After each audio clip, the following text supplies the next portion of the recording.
Muy buenas, este vídeo es un nuevo preguntas y respuestas de Instagram. Tenemos unas cuantas preguntas aquí en el Instagram, así que vamos a ir respondiendo las más interesantes o las que más puedan aportar. Te recuerdo también mi Instagram, por si no me sigues por allí, es tonilloret.toyo. Ya somos 210.000 en Instagram y seguimos creciendo. Espero que por aquí YouTube también sigamos creciendo. Y sin más, vamos con las preguntas. ¿Una TRT con dosis bajas se puede mantener en el tiempo sin efectos secundarios?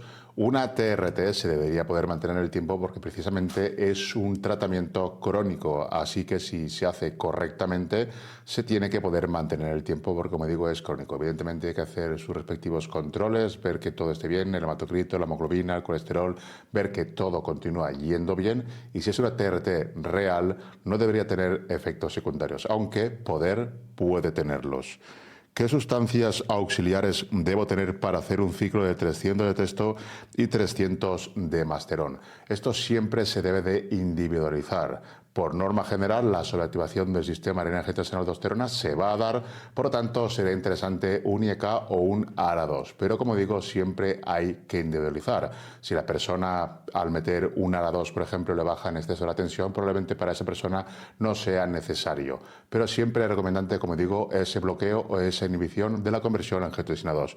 Luego, a partir de ahí, hay que mirar otros factores como el colesterol. En caso de que ya lo tenga elevado, hay que bajarlo, hay que mantenerlo bajo, hay que revisar la homocisteína, el hematocrito, la hemoglobina. Hay que ver ciertos parámetros, marcadores en analíticas y en base a ello pautar una profilaxis adecuada, aunque en este caso un ciclo de 300 de testo y 300 de masterón no es un ciclo demasiado grande, no es una carga anabólica demasiado grande, pero ya pasa los 500 miligramos y sí o sí va a tener efectos secundarios, así que hay que tratar de minimizarlos tanto en el transcurso del ciclo como después en el postciclo, hacerlo correctamente para poder recuperarse bien de un ciclo así. ¿Es mejor hormona de crecimiento o testo para musculación en mujeres en cuanto a menos efectos secundarios? La testosterona va a virilizar, de hecho es lo que se usa en las terapias transgénero que quieren pasar de mujer a hombre, por lo tanto en principio no sería una buena opción, a no ser que se utilizaran dosis muy bajas a modo de terapia de reemplazo de testosterona en mujeres. Ahí tendría cabida y podría estar controlado su uso siempre con analíticas, mirando que los niveles de testosterona no se eleven demasiado en rangos demasiado altos para una mujer y que puedan provocar hirsutismo u otro tipo de efectos secundarios derivados de los andrógenos. La hormona de crecimiento va a ser más seguro en ese sentido porque la hormona de crecimiento no va a virilizar. Ahora bien, tampoco vas a construir tanta masa muscular como utilizando, por ejemplo, testosterona o cualquier otro anabólico. Todos los anabólicos, sin excepción, van a virilizar. Es una cuestión de dosis y de tiempo. Quizás la testosterona a dosis muy bajas, pautadas por un endocrino que regule tu nivel de testosterona en sangre y que vaya haciendo análisis periódicamente para que no se eleven en exceso, pueda ser una buena opción. Si bien dentro de mantenerlos en rango no es suficiente para la masa muscular, sí que puede optimizar bastante ese proceso y facilitar esa ganancia de masa muscular. De las dos opciones, haciéndolo bien, las dos opciones serían seguras, pero más difícil de hacerlo bien sería con la testosterona. Siempre estamos hablando en mujeres. La otra pregunta, ¿en qué tipo de laboratorio se analiza la química en España? ¿Y cuánto suele costar? No tengo ni idea de dónde se analiza la química en España, ni cuánto cuesta, no es algo que me interese ni que me haya preocupado por ello. ¿Qué posición o apertura de piernas es la indicada para trabajar el vasto externo del cuádriceps? No hay ninguna posición de pies, de apertura de piernas, etcétera, que te vaya a hacer trabajar más un vasto u otro.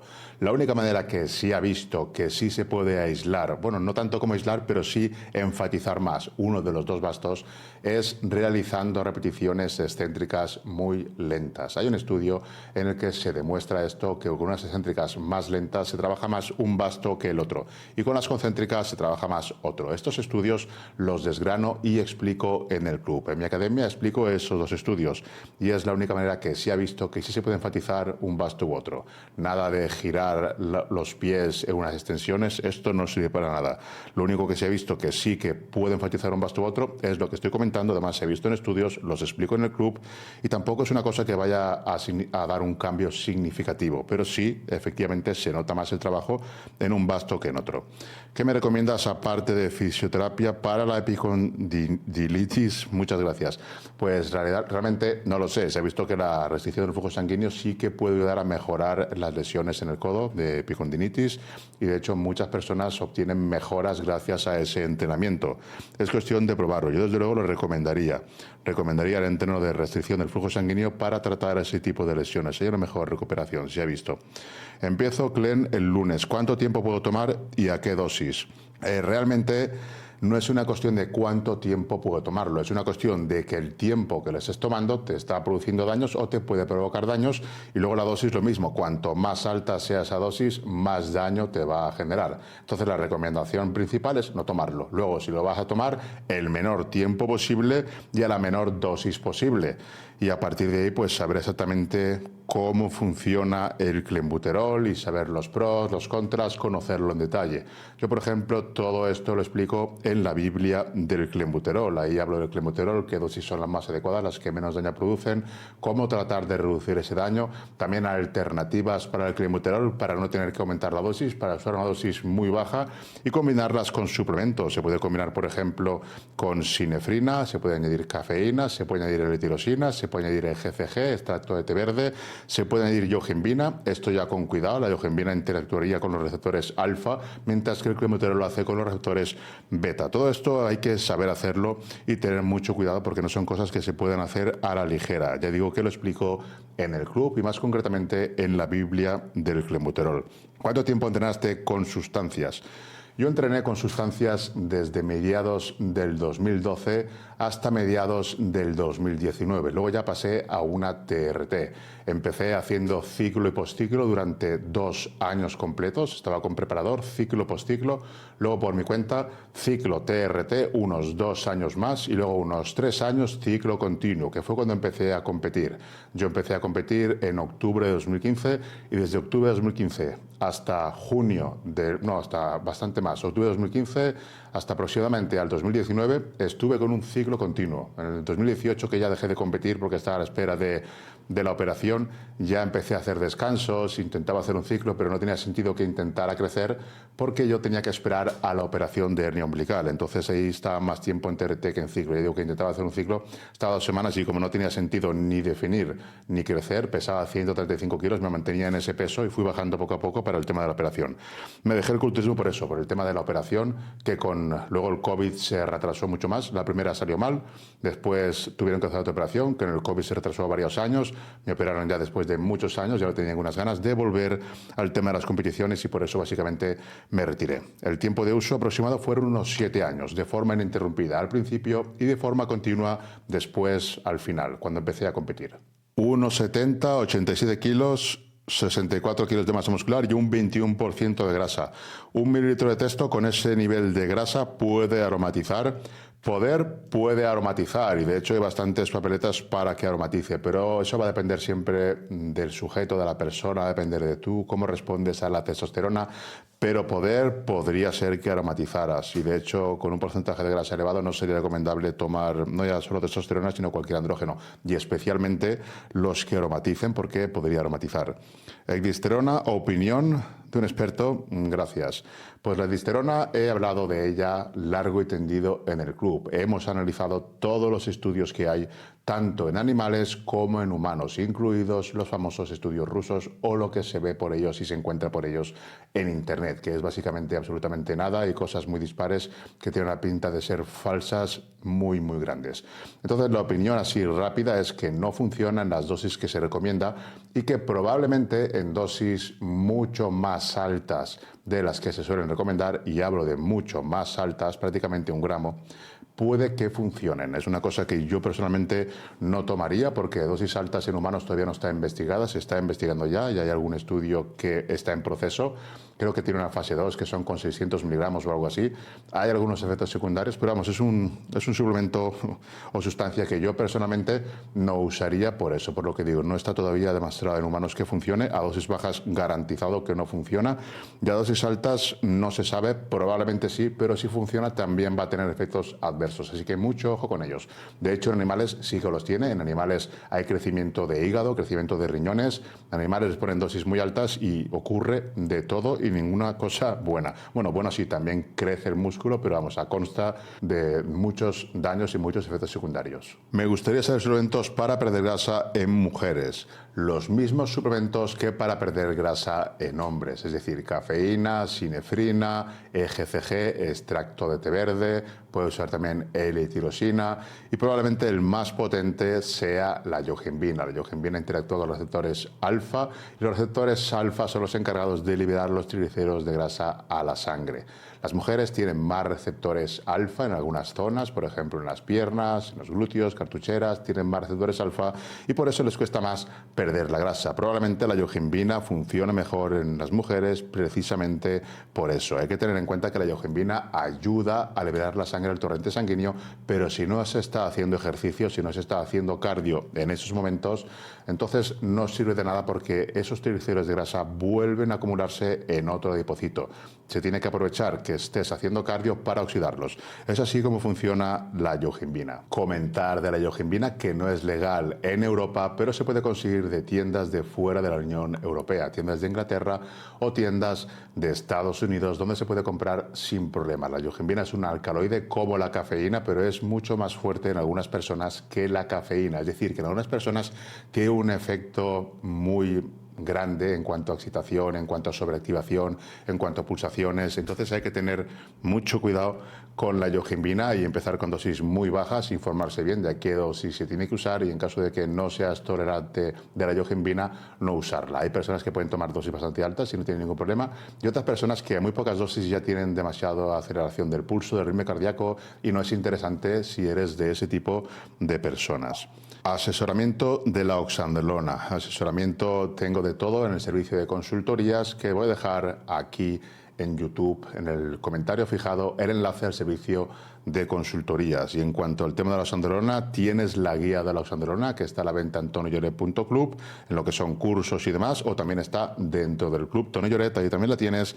Y en la guía de oxandrolona explico absolutamente todo sobre la oxandrolona, sobre cómo usarla en hombres, en mujeres, los efectos secundarios, la parte positiva, la parte negativa, absolutamente todo sobre la oxandrolona. Se puede utilizar HCG y enclomifeno al mismo tiempo en un PCT, se puede utilizar y de hecho se debería utilizar. Ambos estimulan la producción de testosterona por distintas vías. El HCG, la gonadotropina coriónica humana, lo hace de forma directa sobre los testículos y el clomifeno lo hace bloqueando el estradiol a nivel cerebral. Entonces el cerebro manda la señal a los testículos para que fabrique más testosterona y que una parte de esa testosterona derive, aromatice a estradiol. Como el cerebro continúa sin detectar estradiol porque el clomifeno bloquea esos receptores a nivel cerebral, continúa mandando la señal fuerte y esto estimula a los testículos para que segreguen testosterona. La combinación de los dos aumenta la testosterona a niveles más altos que si solamente se utiliza uno de los dos. Y el HCG es un estímulo más directo, el clomifeno es más indirecto y que tarda un poco más en funcionar. La vida media del clomifeno son 5 o 7 días, por lo tanto hasta las 3 semanas no hay niveles estables en sangre. El HCG es directo, ya prácticamente desde el primer momento ya se está segregando una testosterona extra gracias a ese estímulo. Hacer terapia de 3 meses HCG y provirón como mejora del esperma y subir algo la testo. ¿Cómo lo ves? Pues el HCG y enclomifeno o clomifeno es lo que se suele utilizar para mejorar la espermatogénesis, para aumentar el nivel de espermatozoides y el clomifeno sí ha visto que lo que hace es que la calidad de estos sea mejor. Pero no gracias al clomifeno, sino que más bien no se sabe bien las vías, pero parece ser que es que los que no tienen buena movilidad mueren antes, entonces solo quedan los mejores. Sí, sería una buena idea en el caso de que realmente hicieras un espermiograma y tuvieras niveles de azospermia o de de ligospermia, es decir, menos de 5 millones oligospermia o directamente cero, que no fueran detectables zoospermia. En ese caso sí que sería una buena idea o es algo que sí que se podría hacer para mejorar la espermatogénesis. Buenas, con 250 de testo cada 8 o 9 días, ¿haría falta telmisartán si la tensión está OK? Esos niveles son prácticamente de terapia de reemplazo de testosterona, entonces probablemente no sería necesario bloquear el sistema renina-angiotensina-aldosterona. Habría que ver analíticas, habría que ver la aldosterona, habría que ver cómo está el resto de marcadores, habría que ver el hematocrito, la eritropoiesis, porque también el tener niveles de andrógenos altos aumenta la eritropoiesis, por lo tanto aumentaría la hemoglobina. Y el telmisartán o un IAK o un ARA2, estos fármacos también reducen parte de esa eritropoiesis, también son interesantes por ese tema. Y una cosa es que haga falta y otra cosa es que sea recomendable. Hay médicos en Estados Unidos, por ejemplo, el doctor Thomas O'Connor recomienda telmisartán incluso en TRT y a dosis de 80 miligramos. Además, más fármacos como el tadalafilo, o sea, el Cialis. Pero esto ya, como digo, es individualizar. Yo, por ejemplo, en TRT desde siempre utilizo, desde hace mucho tiempo utilizo el telmisartán, pero son mis circunstancias. Tengo 50 años y es diferente. Si eres un chico joven de 25, 30 años, 35, probablemente sea un poco irrelevante. Pero si eres más mayor, tiene beneficios el telmisartán por eso, por ese bloqueo de la conversión a angiotensina. Si has sido usuarios de esteroides, también puede mejorar algo a nivel vascular, el endotelio, igual que el uso de Cialis. Hay muchas cosas que se pueden utilizar, aunque las dosis no sean excesivamente altas. Hay cosas que sí podrían mejorar lo que es el combo a nivel salud de esa TRT, que está un poco por encima, probablemente, habría que hacer analíticas, está un poco por encima de lo que una persona normal suele tener en cuanto a niveles de testosterona.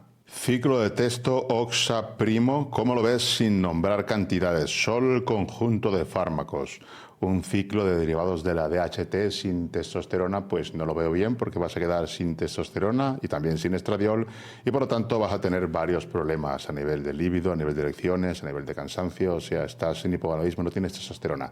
Hay andrógenos, pero no vas a tener testosterona, por lo tanto es una pésima idea.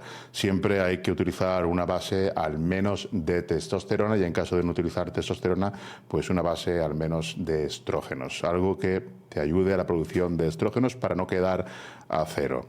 6 semanas con 500 miligramos de testo y 6 con 500 miligramos de testo y 500 miligramos de bolde más un postciclo.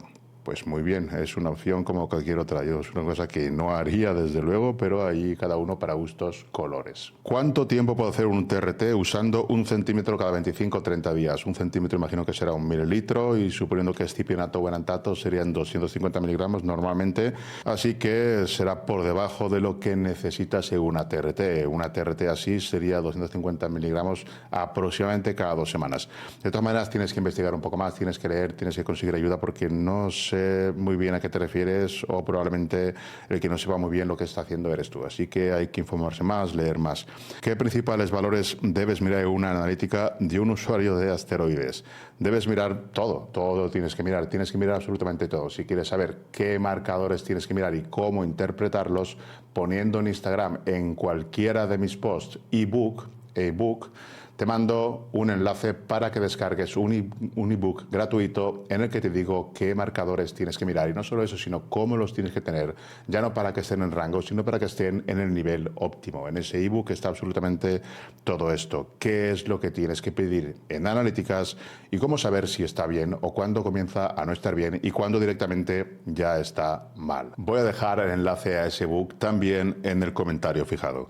¿Qué opinas de entrenar 2 veces al día? Por ejemplo, dividir el volumen total en 2. Es una buena opción. Siempre que divides el entreno en más entrenos, va a ser mejor. Es decir, tú supón que entrenas durante 1 hora y media en una sesión al día. Si esa sesión la divides en 2 y son 45 minutos en cada sesión, vas a entrar en la segunda sesión más descansado. Por lo tanto, es mejor. Tampoco es que sea potencialmente mejor, pero sí es siempre un punto más. Yo, de hecho, entrenaba 2 veces al día, todos los días, y así estuve durante varios años, desde 2014, mediados de 2014, hasta prácticamente 2019. Toda mi época competitiva fue a 2 entrenos al día. Cuando tienes la testosterona baja, 6 meses después de haber tomado esteroides, ¿te terminas recuperando? Pues depende de cuánto tiempo estuviste tomando anabólicos, cuánto tiempo hiciste, qué anabólicos tomaste. Hay muchos factores, pero todos los andrógenos, todos los anabólicos provocan daño a nivel testicular, es toxicidad a nivel testicular. Van matando las células de Leydig, que son las encargadas de segregar, producir testosterona, y conforme van muriendo estas células, tú cada vez tienes menos testosterona.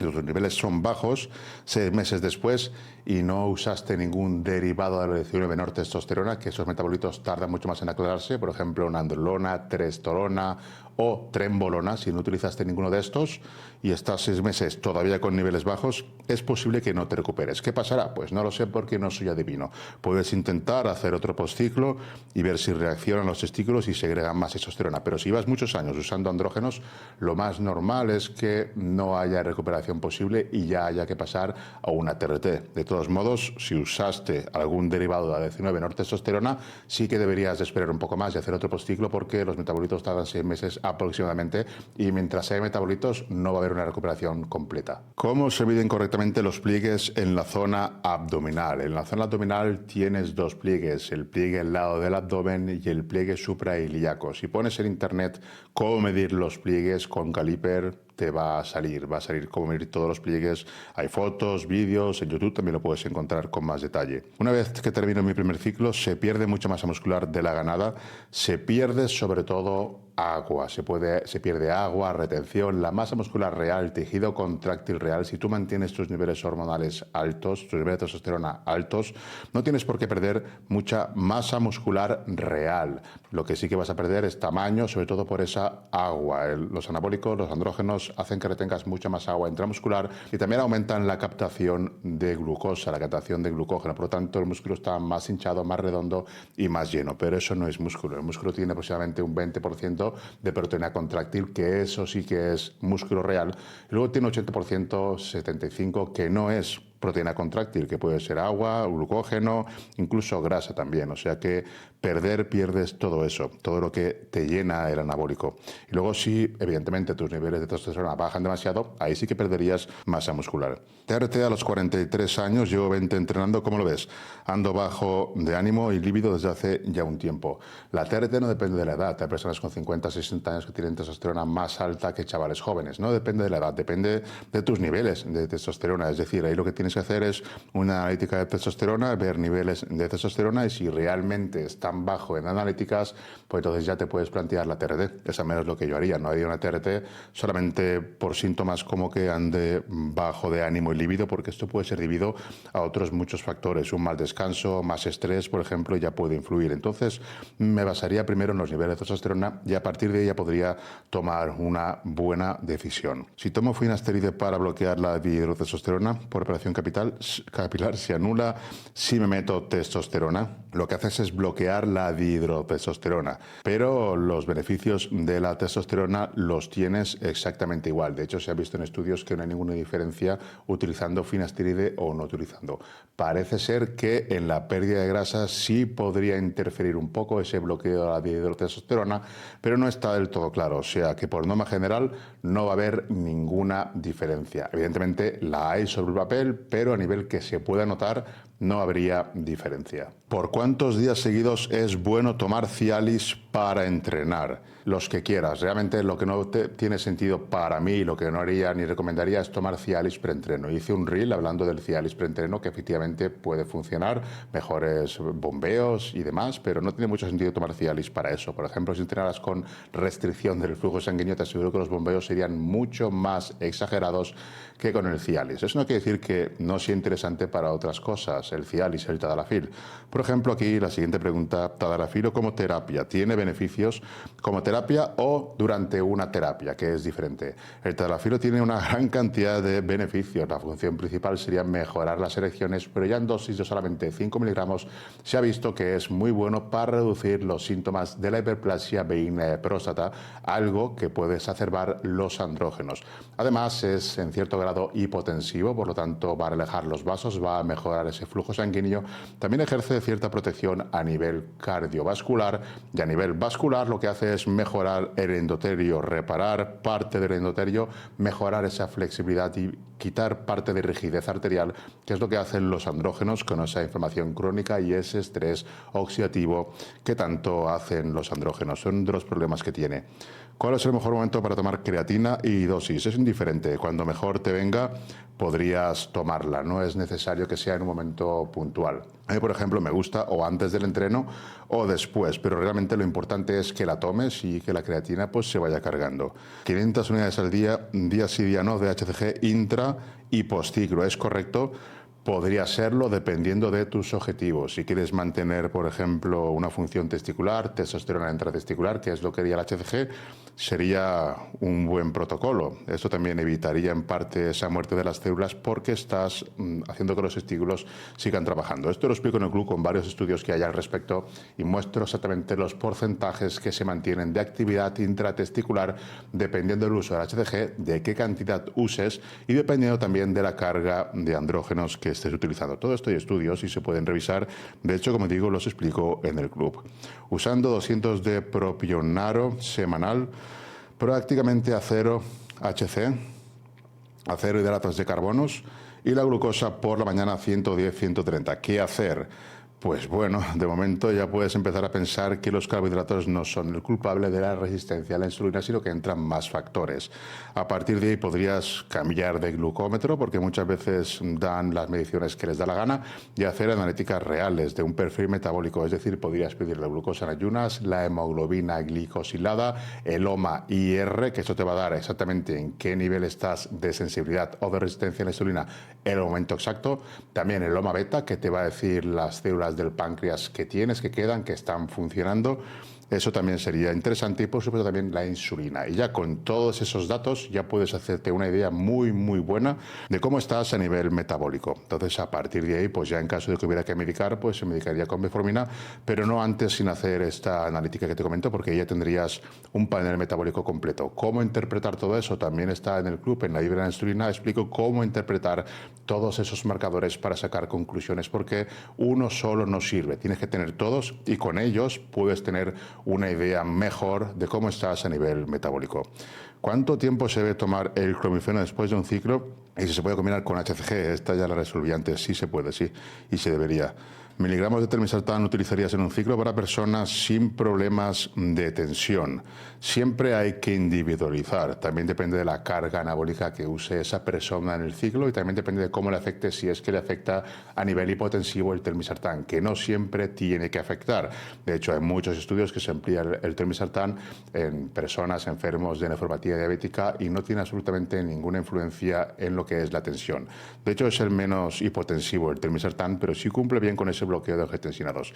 Por lo tanto, es interesante. Siempre hay que individualizar y utilizaría en base a la carga anabólica, sobre todo, y en base a lo que tolere esa persona ese fármaco. En caso de no ser telmisartán, podría ser un IEK, enalapril o el ramipril, podría ser cualquier otro fármaco, no necesariamente un ALA2. Hay más opciones y más tipos de bloqueo. Después de la última aplicación de Cipio, ¿cuándo empezar con Clomid? Pues prácticamente, desde mi punto de vista, al día siguiente ya deberías de empezar con clomifeno. ¿Por qué? Porque el clomifeno tiene una vida media de 5 o 7 días. Es decir, mientras tu testosterona exógena que inyectaste va bajando, el clomifeno comienza a hacer efecto, comienza a bloquear a nivel cerebral, el estradiol. Entonces, mientras baja la testosterona, ya empieza a mandar ese estímulo a los testículos para que empiecen a producir testosterona. Por lo tanto, al momento de poner la última aplicación, ya comenzaría con el clomifeno y en 2 semanas que tú ya no tienes testosterona exógena, ya tienes niveles buenos de clomifeno en sangre y por lo tanto ya está trabajando bien y estimulando a los testículos a que se creen testosterona. Así de esa manera no hay ningún momento, ningún punto en que estés con testosterona demasiado baja. La dosis media de TRT son 125 miligramos. Si quiero estar en rango alto, debería aumentar dosis y control. 125 miligramos es una dosis que te va a tener tus niveles de testosterona probablemente ya en el rango alto. De todas maneras, esto siempre se tiene que individualizar. Tú puedes aplicar a esas dosis y ver cómo respondes haciendo analíticas de testosterona y ver cómo está tu testosterona con estas dosis. Pero ya normalmente a esas dosis ya vas a estar en el rango alto, por lo tanto no sería necesario aumentar la dosis. Después de un plan de 8 semanas y 5 de postciclo, cuando retomo para correr los mínimos riesgos. O sea, cuánto tiempo descanso para correr los mínimos riesgos. Cuanto más mejor. Es decir, 8 semanas y 5 de postciclo. En ese postciclo ni siquiera te has terminado de recuperar. Ahí hay metabolitos. La testosterona va a tardar aproximadamente 8 o 10 semanas en aclararse. Por lo tanto, esto es un mini descanso, no es un postciclo porque no te has recuperado todavía, ya que ni siquiera se han aclarado los metabolitos. A partir de ahí no hay un tiempo seguro. Es decir, yo hago 8 semanas de ciclo, digamos que es un tiempo corto porque yo no quiero hacerme daño, quiero que sea un tiempo corto. Y luego, como quiero estar bien y quiero recuperarme, descanso otras 8 semanas.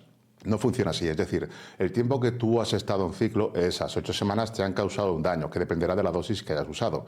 Y luego el descanso, que tú hagas 8 semanas o que hagas 16, no te garantiza que ya estés recuperado. Es decir, el daño que se han hecho en esas semanas, a nivel vascular, a nivel cardíaco, a nivel neural y a nivel también de daño en los riñones, en caso de que haya habido, no se ha recuperado. Es un daño acumulativo que no se va notando hasta que un día ya se nota. Es decir, la nefrotoxicidad es por varias vías. Una es la sobreactivación del sistema de adrenina-angiotensina-aldosterona y otra es una vía directa que no se puede bloquear de ninguna manera. Entonces todo esto causa daño. Otra cosa es que no se note, no se va a notar, pero está causando daño. Quiero decir con esto que cuanto más descanses mejor. Es decir, lo que cuenta no es si haces solamente 8 semanas o haces 16 o haces 32.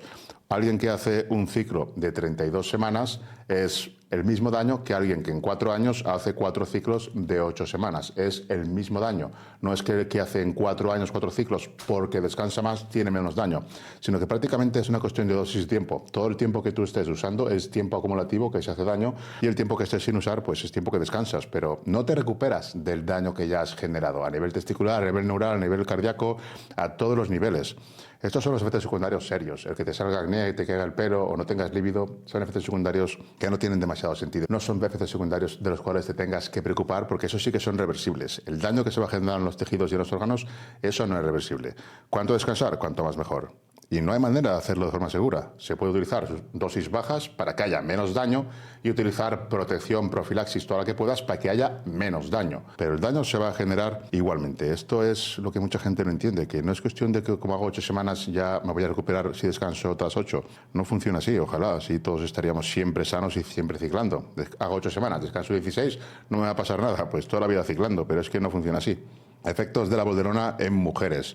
Lo mismo que cualquier otro anabólico, es decir, va a causar masculinización. No hay ningún anabólico que no la cause, ni la oxandrolona, ni el primobolan, ni la nandrolona, absolutamente ninguno. Y es una cuestión de dosis y de tiempo, o sea que es lo mismo. Viene a ser lo mismo 50 miligramos de bolderona a la semana que 50 miligramos de nandrolona, que 50 miligramos de primobolan y prácticamente que 50 miligramos de oxandrolona, es decir, incluso la oxandrolona va a virilizar. Es una cuestión de dosis y de tiempo. Los hombres tenemos la maldición de que perdemos salud, las mujeres tienen la maldición de que virilizan con los andrógenos. ¿Qué sustancia consideras que es mejor para combinar con la testo? ¿Oxa, primobolan o masterón? La oxa descartada por ser hepatotóxica, por alterar demasiado el perfil lipídico, entonces no la usaría para combinar, a no ser que tuviera algún motivo de peso, que podría haberlo. En algunos casos sería interesante para algunas personas por tener que aplicar menos inyecciones, pero esto en personas que utilizarán, por ejemplo, máximo 250 miligramos de testosterona en 2 aplicaciones divididas 125, entonces ya puedes poner algo de oxa para no tener que aplicar ninguna otra aplicación. Y personas que no tengan pensado continuar con farmacología, porque si vas a hacer más ciclos, cuanto menos hagas de orales, mucho mejor. Y entre el primobolan y masterón, pues probablemente sea una cuestión de gustos. Yo, por ejemplo, combinaba siempre y únicamente, sobre todo al final, testosterona y primobolan, y absolutamente nada más. Testo y primo y me sobraba.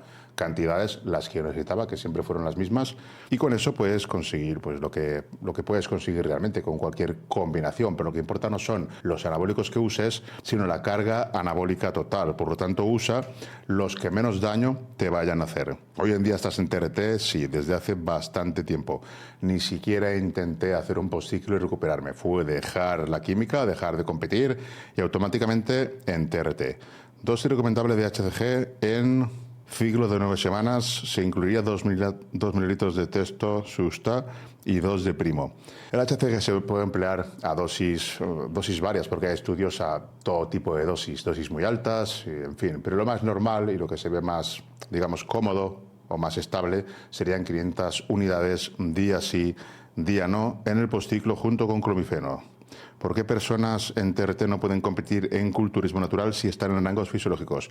Pues no lo sé, eso pregúntaselo a los mandamases de las federaciones de culturismo natural. Un detalle, las atletas femeninas en deportes olímpicos del más alto nivel pueden competir con hasta la testosterona en 200-800 nanogramos decilitro. 200-800. En 280 nanogramos decilitro. Es decir, una mujer normalmente tiene entre 3 y 50 nanogramos decilitro. Mujeres con síndrome de ovario poliquístico pueden llegar a 130 nanogramos decilitro. Y las atletas les permiten llegar hasta 280 nanogramos decilitro. Es decir, que estamos hablando de mujeres que van con muchísima testosterona. Van prácticamente en una terapia de reemplazo de testosterona en mujeres, pero elevada al cuadrado. Y aquí no te dejan competir en TRT natural, pues no lo sé. Pregunta a las federaciones y ya está. Son cosas que son las normas y si juegas a esos juegos, pues tienes que aceptarlas. Y ya está. Tengo 45 años, llevo 3 dándole a los hierros. ¿Qué ciclo me aconsejas para comenzar con la química? Yo no aconsejo ciclos en el caso de que alguien quiera mi ayuda, ya viendo todas sus circunstancias y conociendo todos los detalles, pues ya se podría montar algo, siempre de forma muy personalizada y en base a lo que esa persona necesite, a lo que esté dispuesto a intentar conseguir y siempre mirando más por la salud que cualquier otra cosa. Dentro de lo malo, tratar de hacerlo de la mejor manera posible y siempre, como digo, en consultoría. Este tipo de preguntas no puedo hacer nada, tengo varias así, de qué ciclo me aconsejas, de qué te parece este ciclo, de qué puedo hacer para ganar 10 kilos de músculo. Esto no se puede saber, no se puede contestar a ese tipo de preguntas sin ver con quién estás hablando, lo que necesita, en qué punto está, qué es lo que tiene que hacer, si le conviene realmente subir o debería bajar antes. Todo ese tipo de cosas, como digo, las trato en consultoría. Voy a dejar el enlace también en la descripción del vídeo. Y voy a tener que dejar el directo, me quedan muchísimas preguntas, la verdad, me quedan aquí bastantes preguntas, pero es lo que pasa, llevo media hora aquí y tengo que trabajar, tengo que hacer muchas más cosas. Prometo a la próxima pues continuar respondiendo, especialmente si este vídeo tiene visitas, si le das a me gusta y si le das al botoncito de suscribirte. También aquí en Instagram somos muchísimos, pero a ver si también vamos aumentando aquí en YouTube y esto me va a ayudar a mí a motivar para seguir haciendo vídeos. Como digo, es esto, darle me gusta, comenta, dime qué te ha parecido, si te ha gustado este vídeo o te parece un coñazo, porque llevo aquí media hora y no sé si este vídeo va a gustar. Así que espero comentarios, recordar también seguirme aquí en Instagram. Un saludo muy fuerte y nos vemos en el próximo vídeo.